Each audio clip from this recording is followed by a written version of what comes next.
Chinese school in New York who are building Cornell Tech in Manhattan. I say, come join us.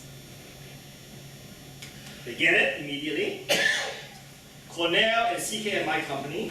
And I find another friend of mine, we joint venture with this program. This program will charge these young heirs of wealthy families who are from 22 years to 32 years old, $39,000 for this program, for a 20-day program. 10 days in US, New York and Philadelphia, and 10 days in Beijing and Shanghai. And they gladly pay it. What we do is we teach them the know-how and what to do, what not to do, cultural nuances when you deal with a Chinese Chang business owner to do, so that you won't screw it up, right? And then we teach the Chinese the same thing. But more importantly, we open up the mentor network, say, hey, the Chinese young person, say, hey, I study at NYU, you know, I want to come to America, I want to do business here, but my passion is fashion. Fashion. Fashion. Good.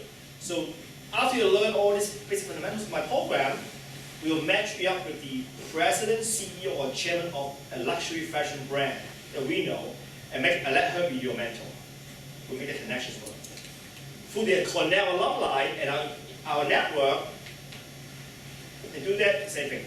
The same is saying, if you're American, your daughter is 22 years old, they say, hey Dad, I want to go to China, I want to learn, I want to do movies in China. It's going to be the #1 biggest movie in the world. Can you help me, Dad? Oh, I'm really in private jet. I'm in security. I know a few guys. I can't help you, honey. You're on your own. Oh. So this program, I will call Chairman Wang from Wanda, say, you know how you want to mentor this nice lady? So it's connecting them to the highest level, so that they will be on the right path, so they can be helpful to more people, because they're rich and they have a lot of money to spend.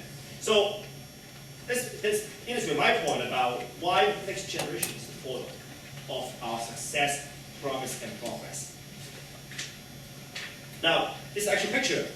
We did our first class in July, and see the picture here? We have a pit crew, NASCAR pit crew, to train the 20 students live how to change 4 tires in an actual race car. So when they first engaged the whole exercise, they did it in like 2 minutes. When they finished the training, 2 hours later, they can change the 4 tires in 57 seconds. That's teamwork. And we try to make it fun, try to make it engaging. And then to New York Stock Exchange, to do the grand opening, to do the opening bell, or NASDAQ, taking the Yankee game in the suite. So a lot of experiential learning, so that they can understand this is how to do business in China, in America. So not only seminar, you know. Of course, Alibaba showed you what can be done already, and they have again post-record earnings. And I don't know, in a few days from now, exactly about a week from now, on November 11th, is the Singles Day in China. What's the Singles Day? Is it about singles? Is it about married people or about singles guy? No. Well, the story was, many years ago, the single people wanted to create this shopping thing, and they created Single Day. So all the single friends go out and shop and celebrate the Single Day. It turned into a momentum, become an actual thing. So Alibaba, every year they do the Single Day for the largest one-day e-commerce shopping in China. They give all kinds of promotions, just like our Black Friday here. The difference is size and scale. As I told you before, because China is so much larger, in one day last year they did 9.3 billion of sales, more than twice our Black Friday. This last year. This year, which you will hear all about on the news in the next few days. You hear it when they do the 1111111 November 11th. This year, you will break that number for sure. My prediction on that day, we'll do about $13 to $14 billion. Not more. With the news, they will report it for sure. Every business channel will report it.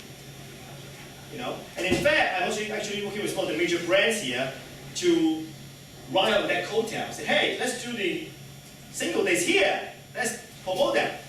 For the last 4 years, I host the Chinese New Year party with the CEO of Tono, the largest watch retailer. And they have a huge showroom on 57th Street. So every year for the last 4 years, I will bring in about 400 to 700 Chinese consumers on that day to shop. We bring the lions in to do the lion dance.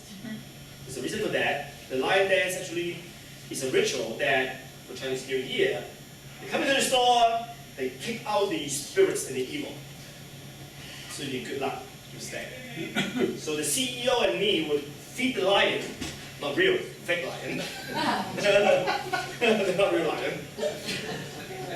And we have all these things going on and people spend money.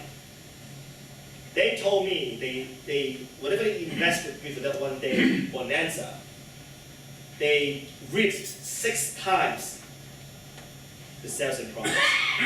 6 times. Besides, they gained all these Chinese customers.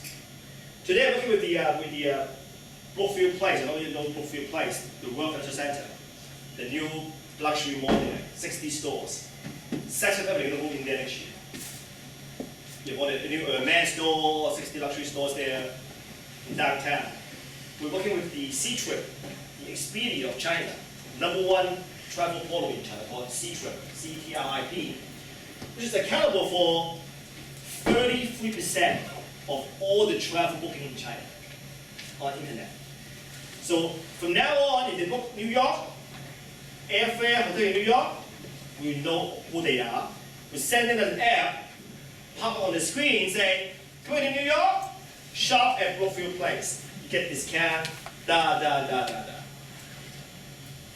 So with the internet, even better. Last year, Bloomingdale, off the record here, right? Last year, Bloomingdale paid $3 million commissions just on that program. Imagine how much they did in business. So Chinese consumers have changed the world. And they're a global demographic, which means they move, they travel. On average, Chinese consumers spend $6,000 to $7,000 when they travel per trip per person. Highest in the world. American, when we travel, we spend about $2,000 to $3,000 per person per trip, which is very high, but we're not the highest. Chinese now are the highest, so they're welcomed by most of the countries for that reasons. Now, of course, they have their quirks too. They have their interesting things too. But hey, they're spending money, right? So most stores, in spite of their idiosyncrasies, still speak Mandarin. Give them slippers. Try to cater to them because they know, hey, it's business, right? So I think that pay attention to that phenomenon. It's not an if. It's a sure thing you can count on the next 5 to 10 years, and it's growing for sure. And Chinese consumers are the largest in the world. We get even larger and stronger. The next 5 to 10 years, it won't come down. It's still going like 6 to 10% a year. So if you design a product or services that cater to them, like a glove to their hands, knowing their culture, know what they buy and why they buy it, you'll be amazed. You'll be the next viewer. Thank you very much. Thank you.